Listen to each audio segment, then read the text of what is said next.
नूर की 12 तारीख को करते हैं कि आज की तारीख अगर 15 अगस्त को हिंदुस्तान आजाद हुआ था तो 12 रबीउल अव्वल को सारा जहान आजाद हुआ था। इसलिए कि अगर आका अलैहिस्सलाम मक्का की सरजमीन पर सहने आमिना में बतने आमिना से आगोशे आमिना में तशरीफ लाए तो सिर्फ अरब वालों के लिए रहमत बनकर नहीं आए, बल्कि सहने आमिना में आने वाली वो जात, वो मुकद्दस अल्लाह की महबूब जब सहने आमिना में मक्का के सहन में जब तशरीफ लाई है तो सारी कायनात को मुनव्वर करके रखी। यही वजह है कि हम खुशियां मनाते हैं। आज कुछ लोग कहते हैं ना कि ये कहां से साबित है कि नबी की आमद पर खुशियां मनाया जाए। क्या मक्का वालों ने खुशी मनाई थी? क्या मक्का वालों ने नबी की पैदाइश पर खुशी का इजहार किया था? आपने 12 सुना होगा अबू लहब का वाकया, मैं उधर तवज्जो नहीं देना चाहता। मैं सवाल यह करना चाहता हूं कि ईमानदारी से जवाब दे, अगर चोरी करने की आदत तेरी ना छूटे तो ईमानदारी से जवाब दे कि जिस वक्त प्यारे आका अलैहिस्सलाम मक्का में तशरीफ लाए उस वक्त कितने मुसलमान थे? कितने मुसलमान? जवाब आएगा एक भी मुसलमान नहीं था, एक भी ईमान वाला नहीं था। बुतों की परस्तिश हो रही थी, बेशुमार माबूदाने बातिला को लोग खुदा समझकर उसकी पूजा कर रहे थे। एक भी मुसलमान नहीं था, किसी को खबर न थी कि आज की तारीख में 12 रबीउल अव्वल शरीफ की तारीख में सुबह सादिक के वक्त दोशंबा के दिन आने वाला वो बच्चा, वो कौन सा बच्चा है, किसी को खबर नहीं। हर इंसान ये समझ रहा था अब्दुल्ला का लख्ते जिगर आया है, हर इंसान ये समझ रहा था आमिना का नूरे नजर आया है, हर इंसान ये समझ रहा था अब्दुल मुत्तलिब के घर को रोशन करने वाला आया है। किसी को खबर नहीं थी कि आने वाला नबी है। लोग खुशी मनाते कैसे? किसी को खबर ही नहीं थी। लेकिन मैं बताऊं आपको, जिसको खबर थी उसने खुशी मनाया, जिसको खबर थी उसने खुशी मनाई है। आप पूछोगे कैसे?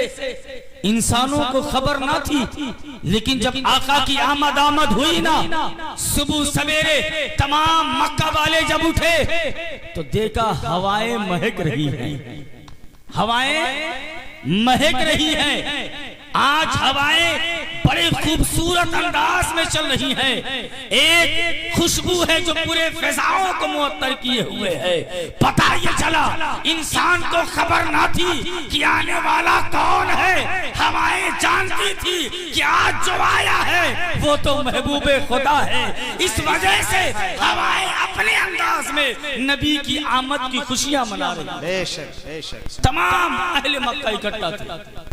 किसी ने कहा यार अजीब मामला है, आज की सुबह जो हुई है इसका मिजाज समझ में नहीं आता। किसी ने कहा मेरे साथ भी हुआ, हमारे जो बाग जो खुश्क हो चुके थे वो हरे भरे हो गए। जब सुबह उठा देखा जो बाग खुश्क हो चुके थे, जो दरख्त सूख चुके थे वो हरे भरे हो गए।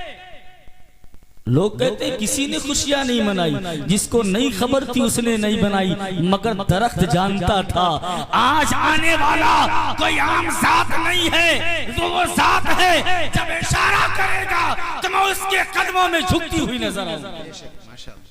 दरख्त को पता था कि नबी आए हैं, इसलिए नबी दरख्त ने भी अपनी खुशी का इजहार किया। इतने में एक शख्स दौड़ा हुआ आया, कहा कैसी मीटिंग हो रही है? कहा अजीब मामला है, क्या तुम्हें एहसास नहीं हो रहा है कि आज की सुबह कैसी हुई है, आज की हवाएं कैसी चल रही है, आज का मौसम का मिजाज कैसा है? कहा तुम इसी में परेशान हो, मैं ऐसी चीज देख कर आया हूँ, अगर बता दूं तो और हैरत में पड़ जाओ। कहा क्या देखा? कहा सुबह सुबह खाने काबा का तवाफ करने गया था, वापस आ रहा था, देखा अब्दुल मुत्तलिब की आगोश में एक खूबसूरत बच्चा था। जब मेरे बगल से हजरत अब्दुल मुत्तलिब गुजरे ना, मेरी नजर उस बच्चे पर पड़ी तो मेरी आंखें खुली की खुली रह गई। खुदा की कसम, रब्बे काबा की कसम, उतना हसीन बच्चा आज तक मेरी आंखों ने नहीं देखा। उतना हसीन बच्चा मैंने देखा ही नहीं था। चंद कदम आगे बढ़ा। जब चंद कदम आगे बढ़ा ना तो दिल में फिर से ख्वाहिश पैदा हुई। क्या इतना खूबसूरत बच्चा था, इतना हसीनो जमील बच्चा था, ला एक बार पलट के फिर से देख।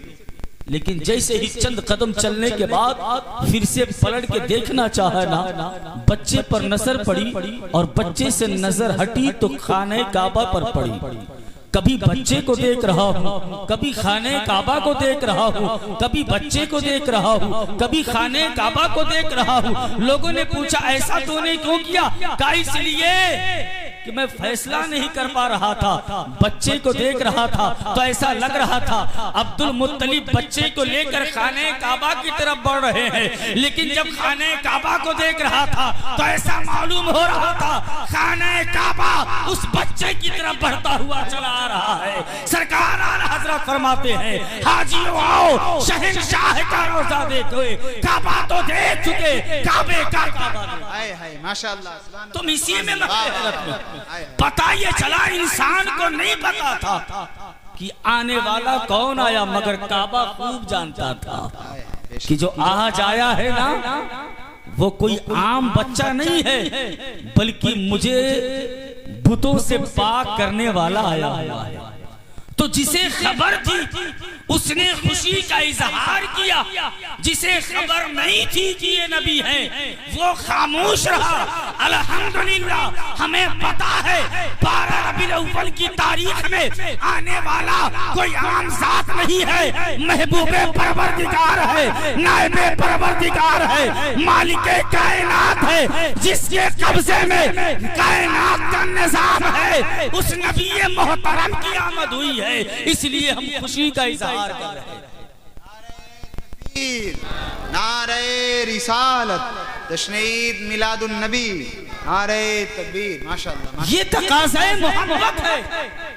हम मोहब्बत की दलील दे रहे हैं कि हम नबी के आशिक हैं, हम नबी के दीवाने हैं। मैं बताऊं आपको आज यही वजह है कि आज इंसान, आज मुसलमान सिर्फ ज़बान से नबी की मोहब्बत का दावा करता है, लेकिन उसके अमाल और उसके अकायद नबी की मोहब्बत से बिल्कुल मुकम्मल खाली।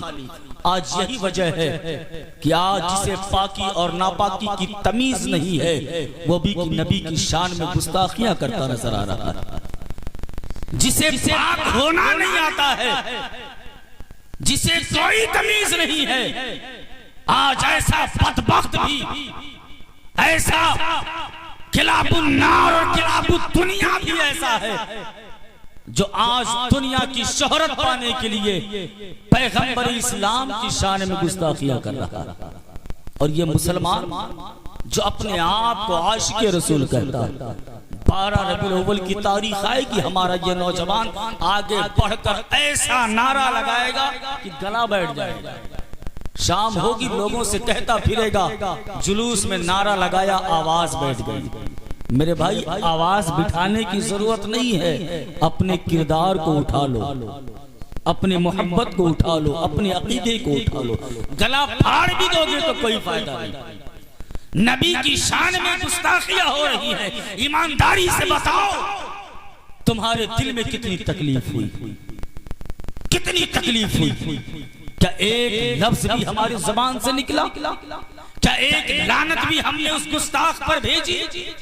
हम तो रोटी और बोटी खाकर मस्त से सुकून की नींद सो गए। गुस्ताखियां करने वाले गुस्ताखियां करते रहे और हम बस जुलूसों में नबी का दामन नहीं छोड़ेंगे, नारा लगाकर अपने आप को आशिक रसूल कहते रहे। ये इश्क नहीं, ये इश्क नहीं है, ये आपकी मोहब्बत खोखली मोहब्बत है। वो था ना कि मजनू, लैला के दरवाजे पर मजनुओं का हुजूम था। अपनी खातमा को लैला ने कहा जाओ मेरे मजनू को देखो, उसे पैगाम देना। खादिमा आई, देखा ये तो एक मजनू, क्या ये तो मजनुओं का हुजूम है। वापस गई, कहा एक मजनू हो तो बताओ, बाहर तो मजनुओं का हुजूम है, कैसे तलाशूं, कैसे पता चले कि तुम्हारा मजनू कौन है? लैला ने तश्त दिया, एक चाकू दिया, कहा जाओ ऐलान कर दो कि लैला ने अपने मजनू से उसके जिस्म के गोश्त का हिस्सा मांगा। वो खादिमा गई तश्त और चाकू लेकर और कहा सुनो, लैला ने अपने मजनू से जिस्म के गोश्त का हिस्सा मांगा। जब लोगों ने ऐलान सुना तमाम नकली मजनू तेरा 75 हो गए।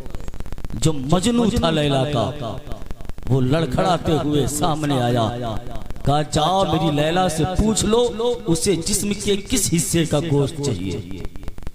पता ये चला अगर नबी से मोहब्बत है तो मोहब्बत सिर्फ तुम्हारे नारों में नजर नहीं, तुम्हारे किरदार में भी नजर आनी चाहिए।